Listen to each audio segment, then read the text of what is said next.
Good evening, ma'am. To formally start, I will introduce myself. I am Lynette Valiente de la Peña, a third-year student of Bachelor of Technology and Livelihood Education major in Information and Communication Technology here in Southern Leyte State University. To begin, I will just ask some few questions that are related on your personal information such as your name and the schools where you are teaching. What is your Okay. full name, ma'am? My full name, Yes, ma'am. Genevieve Aparicia Kundaban. Thank you. Ma'am Genevieve?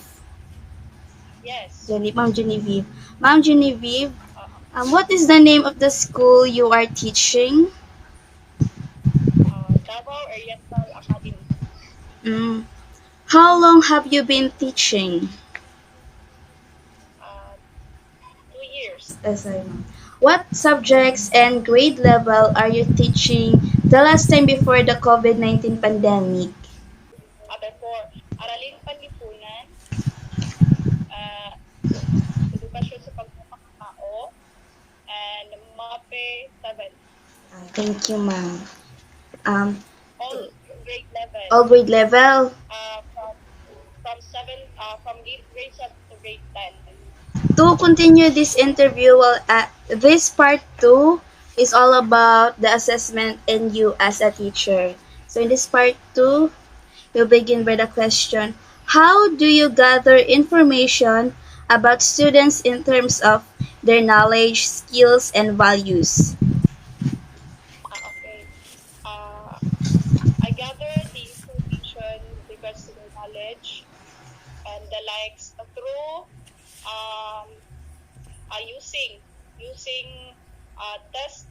test items and um, from the learning module that they using, and also we we also we also use any kind of activities that we can apply, or we can incorporate to the learning modules that they are still on working. And especially their test questions in their exams and quizzes. Thank you, ma'am. Um, I already said what is it, the modules. Okay. Next question. When do you conduct assessments? We conduct assessment. So our assessment happened uh, before, during, and after the the distribution and retrieval of the learning modules. We in our school in here in Davao Oriental Academy, we have in first quarter we no it has three it composed of three release of learning modules per month.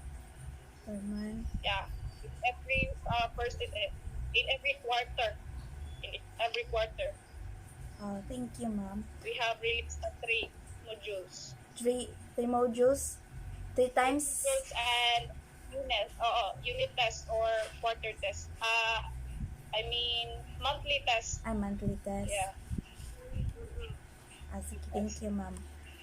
Um, how do you utilize the information you obtained from the assessments you are using in your profession? We utilize it by uh, through their assessment, through assessing their learning, we can acquire the credibility of their on how we can create their grades or determine their capacity of learning as a learner, especially during this kind of educational system. We can determine on what kind of learner they are during this distance learning. Mm, Next question. How does assessment help you become a more effective and efficient teacher? Through assessment, through assessment, I can it helps me to be to be to become efficient teacher, because when we assess our learner, when we assess the learner truly or effectively, uh, we can we teachers can easily yes, in creating their grades, in giving them feedbacks, in determining their capacities and interests, by giving them the proper uh, proper techniques or activities that they are capable of working on. So through assessment, uh, we can easily find out on what areas are and what area or subjects they are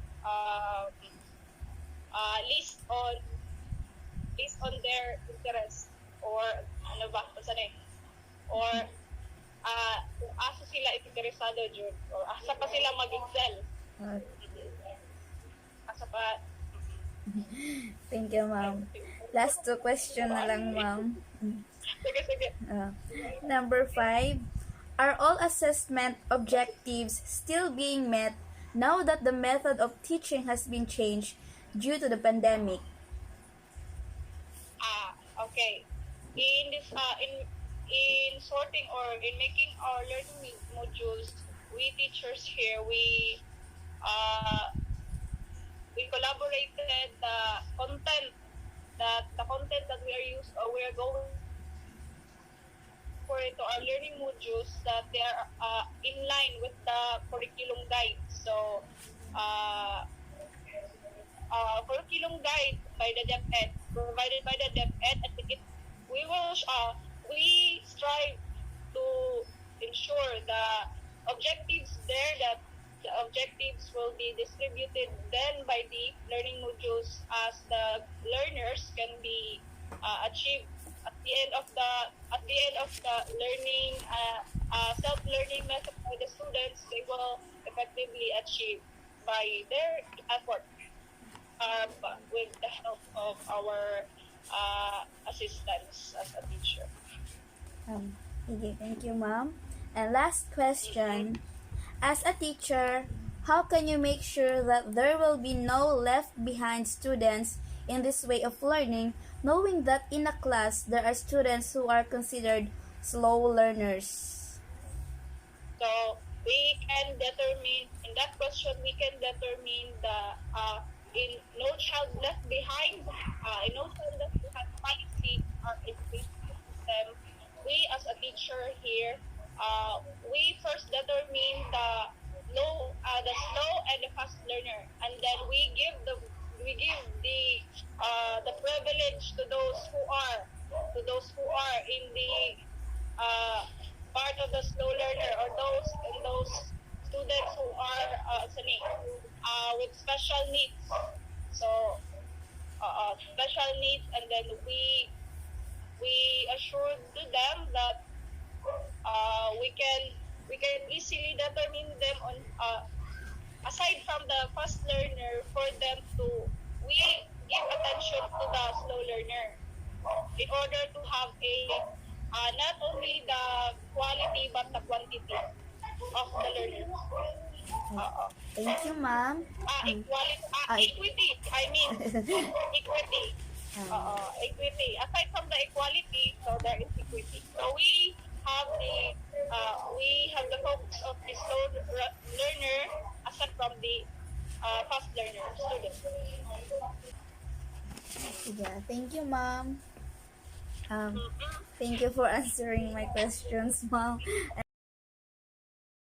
Based on Miss Genevieve's answers, it made me realize that being a teacher is not an easy job, especially if you are like her, who handles more than one subject and all grade levels. Being a teacher is not just wearing your uniform, but doing your role wholeheartedly, especially in this time of pandemic where everything has been changed.